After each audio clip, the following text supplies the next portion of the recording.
Assalamualaikum warahmatullahi wabarakatuh. Selamat pagi, Bu.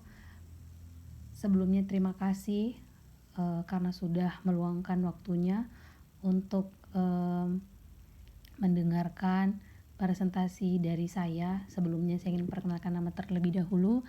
Perkenalkan, nama saya Mirtan Sasmita dengan NIM 418100537.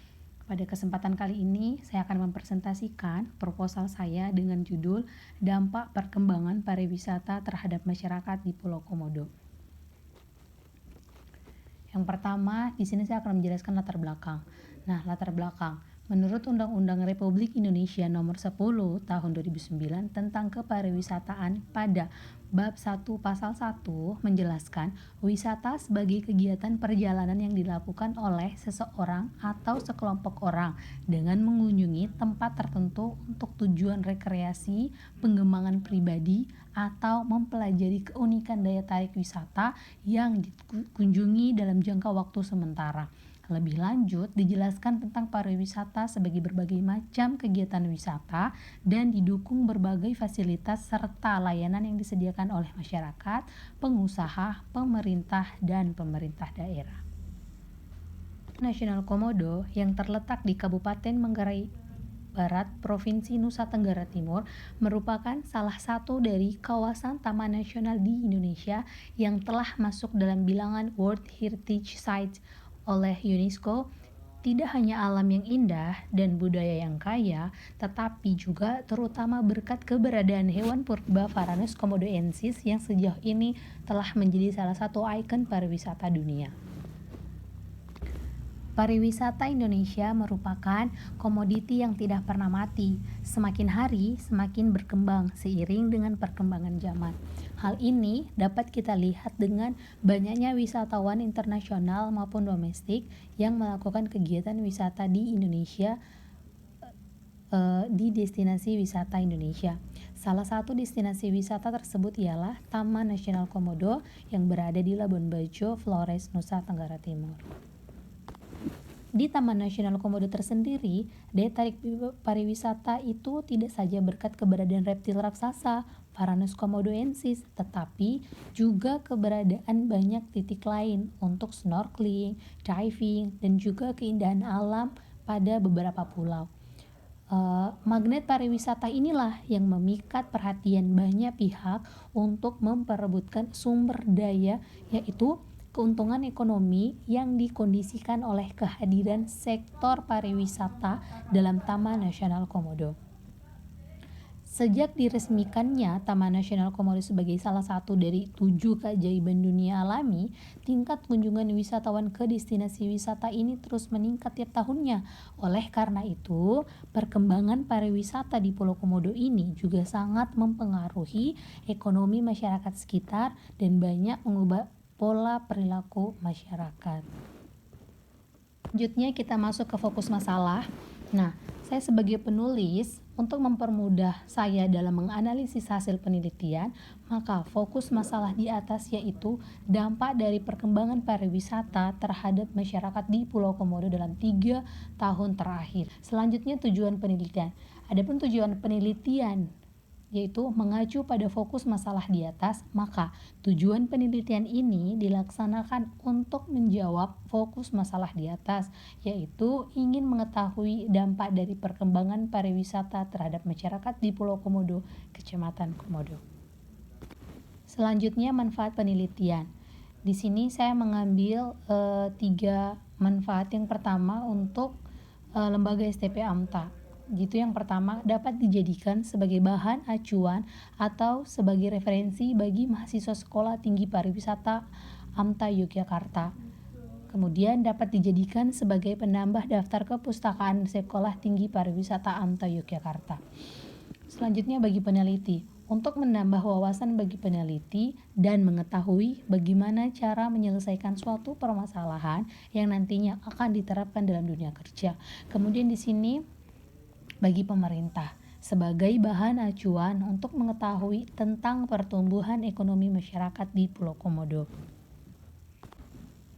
Selanjutnya kita masuk ke dalam teori, yaitu yang pertama pariwisata. Pariwisata adalah suatu perjalanan yang dilakukan untuk rekreasi atau liburan dan juga persiapan yang dilakukan untuk aktivitas tersebut. Pariwisata dewasa ini merupakan sebuah mega bisnis. Ribuan bahkan jutaan orang mengeluarkan dana triliunan dolar, meninggalkan rumah dan pekerjaan untuk memuaskan atau membahagiakan diri atau pleasure dan menghabiskan waktu luang atau leisure. Pariwisata menjadi bagian penting dan gaya hidup di negara-negara maju. Berkaitan hal tersebut, Thomas Mann, seorang merkantilisme, dalam bukunya Navigation Act menyatakan bahwa sektor pariwisata merupakan kegiatan yang sangat penting sebagai sumber penerimaan bagi pengusaha yang menyediakan jasa perjalanan, termasuk penginapan dan rumah makan sejak tahun 1960. Spiegel, 1991. Kemudian di sini ada strategi pengembangan pariwisata. Menurut Suryono tahun 2004 H.80, strategi pada prinsipnya berkaitan dengan persoalan, kebijakan, pelaksanaan, penentuan tujuan yang hendak dicapai, dan penentuan cara-cara atau metode penggunaan sarana prasarana. Strategi selalu berkaitan dengan 3 hal, yaitu tujuan, sarana, dan cara. Oleh karena itu, strategi juga harus didukung oleh kemampuan untuk mengantisipasi kesempatan yang ada dalam melaksanakan fungsi dan peranannya dalam pengembangan pariwisata daerah. Pemerintah daerah harus melakukan berbagai upaya dalam pengembangan sarana dan prasarana pariwisata. Selanjutnya kita memasuki sejarah perkembangan pariwisata. Perkembangan pariwisata di dunia telah ada semenjak adanya perjalanan dari suatu tempat ke tempat lain, dan oleh sebab itu kebutuhan akan perjalanan yang dilakukan haruslah terpenuhi. Motivasi dan motif perjalanan wisata berbeda-beda sesuai dengan ekonomi dan lingkungan masyarakat itu sendiri, serta sesuai dengan tingkat perkembangan dan tingkat sosial budaya mereka. Menurut beberapa para ahli, pariwisata dimulai sejak dimulainya peradaban manusia itu sendiri, dengan ditandai adanya pergerakan penduduk yang melakukan ziarah dan perjalanan agama lainnya, serta perjalanan keingintahuan, perasaan takut, gila kehormatan, dan kekuasaan, sehingga membuat mereka melakukan suatu perjalanan.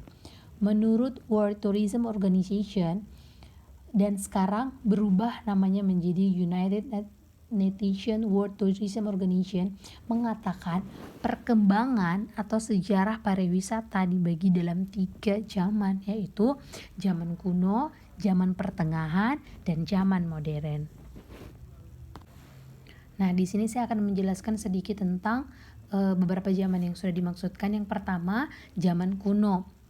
Nah, pada zaman ini adanya dorongan untuk mengetahui adat istiadat dan kebiasaan orang lain, dorongan karena kebutuhan praktis dalam bidang politik dan perdagangan, dorongan yang berhubungan dengan agama, dan lain-lain. Kemudian yang kedua, sarana dan fasilitas pada zaman ini untuk melakukan kegiatan perjalanan sangat sederhana. Alat angkutan tersebut berupa binatang seperti kuda, onta, atau perahu-perahu kecil. Namun, yang paling sering adalah perjalanan dengan jalan kaki berpuluh-puluh hingga beratus-ratus kilometer jauhnya, seperti pedagang Yunani ke Laut Hitam, pedagang Fisia ke Afrika. Kemudian pada zaman tersebut belum adanya badan-badan yang mengatur kepariwisataan. Kemudian akomodasi yang digunakan masih sangat sederhana. Selanjutnya, pengaturan perjalanan ditentukan individu, baik oleh perorangan maupun kaum-kaum. Selanjutnya, zaman pertengahan. Motivasi perjalanan lebih luas. Selain perjalanan agama dan hal lainnya seperti di zaman kuno, Motivasi juga berupa tujuan yang berhubungan dengan kepentingan negara dan motif menambah pengetahuan karena pada zaman ini sudah ada perguruan-perguruan tinggi. Yang kedua, pedagang pada zaman ini sudah tidak menggunakan sistem barter, melainkan cukup membawa contoh barang yang ditawarkan pada pekan raya perdagangan seperti Aix-la-Chapelle. Kemudian selanjutnya, karena sudah seringnya perjalanan antar negara, maka berbagai negara mengeluarkan aturan-aturan guna melindungi kepentingan negara, penduduknya, dan wisatawannya. Kemudian, akomodasi yang bersifat komersil mulai ada meskipun bersifat sederhana. Demikian juga restoran guna memenuhi kebutuhan pelancong. Selanjutnya ada angkutan darat. Pada zaman ini tidak hanya kuda, melainkan kereta yang ditarik kuda maupun keledai. Sedangkan angkutan daratnya menggunakan kapal-kapal yang mulai besar. Selanjutnya zaman modern. Pada zaman ini, motif untuk melakukan perjalanan sudah banyak, seperti pendidikan, kesehatan, penelitian, tugas negara, sekedar mencari hiburan, dan lain-lain. Akomodasi tumbuh dengan subur serta dengan fasilitas semakin lengkap. Kemudian, keharusan dan formalitas pada pelancong atau wisatawan harus membawa identitas diri yang lengkap sesuai dengan aturan. Kemudian, transportasi yang digunakan menggunakan mesin motor serta angkutan udara sehingga menempuh jarak jauh dengan waktu yang lebih cepat. Kemudian yang terakhir, adanya badan atau organisasi yang menyusun aturan perjalanan. Dari beberapa perkembangan zaman tersebut, pada zaman modern inilah pariwisata telah merubah menjadi sebuah industri yang sangat menjanjikan dalam hal menambah devisa suatu negara. Kemudian dampak ekonomi pariwisata. Berkaitan dengan pengembangan kepariwisataan, pemerintah Indonesia telah mengeluarkan kebijakan berupa Undang-Undang Nomor 10 Tahun 2009 tentang kepariwisataan. Pada pasal 2 dinyatakan penyelenggaraan kepariwisataan berasaskan manfaat, keseimbangan, kemandirian, partisipatif, kelestarian, dan berkelanjutan. Selanjutnya masyarakat. Masyarakat lokal, terutama penduduk asli yang bermukim di kawasan wisata, menjadi salah satu pemain kunci dalam pariwisata karena sesungguhnya merekalah yang akan menyediakan sebagian besar atraksi sekaligus menentukan kualitas produk wisata. Selain itu, masyarakat lokal merupakan pemilik langsung atraksi wisata yang dikunjungi sekaligus dikonsumsi wisatawan. Selanjutnya kerangka pikir. Yang pertama, dampak perkembangan pariwisata terhadap masyarakat di Pulau Komodo. Nah, di sini saya mengambil dua dampak, yaitu yang pertama dampak positif dari perkembangan pariwisata, kemudian yang kedua dampak negatif dari perkembangan pariwisata itu sendiri. Kemudian saya terakhir itu mengambil datanya. Selanjutnya metode penelitian.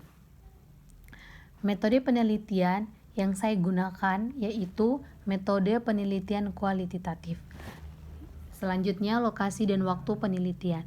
Sesuai judul proposal, penulis akan melakukan penelitian di Pulau Komodo, Kecamatan Komodo, Kabupaten Manggarai Barat, Flores, Nusa Tenggara Timur.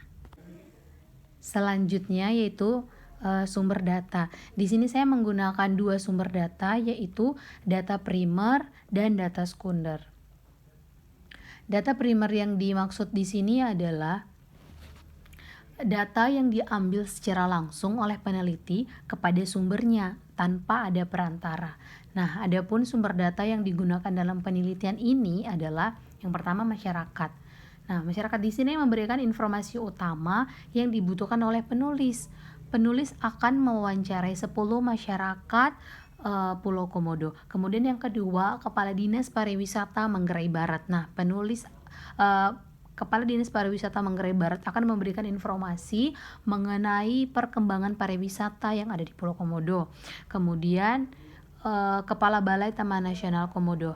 Nah, bagian yang bertanggung jawab terhadap sistem informasi mengenai masyarakat yang ada di Pulau Komodo sehingga dapat memberikan informasi mengenai perekonomian di Pulau Komodo. Selanjutnya di sini pelaku wisata yang sebelumnya hanya masyarakat biasa.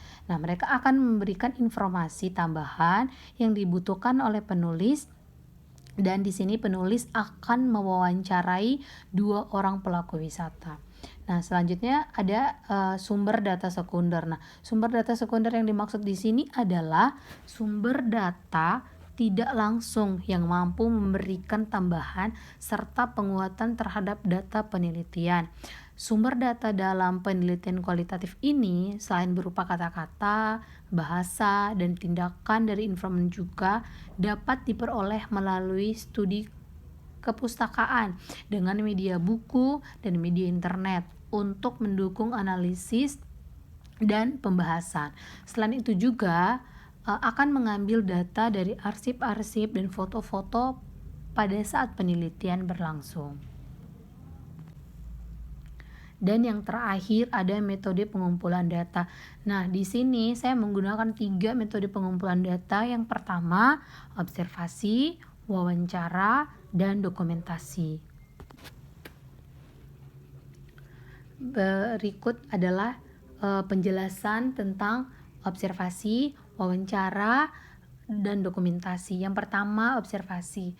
Nah, observasi menurut Sutopo tahun 1996 259 digunakan untuk menggali data dari sumber data yang berupa peristiwa, tempat atau lokasi, dan benda serta rekaman gambar. Nah, observasi yang saya gunakan pada saat ini adalah observasi partisipan, adalah pengamatan langsung dengan melibatkan diri dalam kegiatan masyarakat yang diteliti. Observasi ini dilakukan di lokasi penelitian di mana peneliti mengamati aktivitas masyarakat di sekitar Pulau Komodo.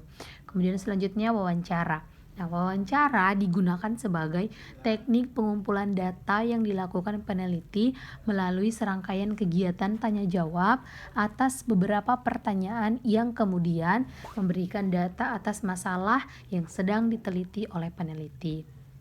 Nah, wawancara ini akan melibatkan masyarakat, Kepala Dinas Pariwisata Manggarai Barat, Kepala Balai Taman Nasional Komodo, masyarakat Pulau Komodo, dan pelaku wisata yang sebelumnya hanya masyarakat biasa.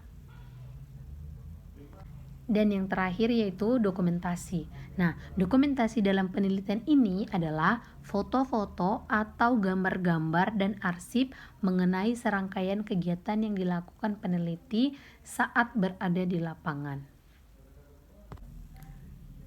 Sekian dari saya, terima kasih.